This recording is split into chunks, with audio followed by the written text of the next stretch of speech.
Sa pagpapatuloy ng balitaan habang patuloy ang pagdinig sa isyu ng extrajudicial killings na kinasasangkutan ng Administrasyong Duterte, nagpahiwatig ang palasyo na bukas si Pangulong Ferdinand Bongbong Marcos sa posibilidad na muling pagpasok ng Pilipinas sa ICC, kung saan isa rin ang CHR sa nagpahayag ng pagsuporta rito.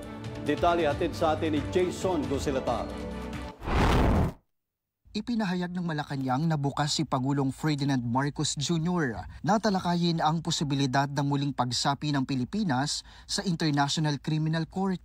Ayon kay Palace Press Officer Undersecretary Attorney Claire Castro, hindi pa aktibong tinatalakay sa kasalukuyan ang naturang issue. Ngunit handa umano ang Pangulo na pakinggan ang mga mungkahi kaugnay nito. Kasunod ito ng panawagan ni United Nations Special Rapporteur Irene Cana na muling isaalang-alang ng bansa ang ratifikasyon sa Rome Statute ng ICC. Inirekomenda rin ni Cana na pirmahan ng Pilipinas ang International Convention for the Protection of All Persons from Enforced Disappearance.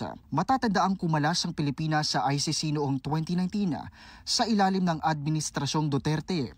Kasunod ng pag-usad ng investigasyon ng Korte hinggil sa umano'y paglabag sa karapatang pantao kaugnay ng kampanya laban sa ilegal na droga. Sa ngayon, inaasahang patuloy ang paglalatag ng mga rekomendasyon at pagsusuri hinggil sa isyong ito mula sa iba't ibang sektor, kabilang na ang Malacanang. Ako si Jason Gusilatar para sa Kwentong Politiko.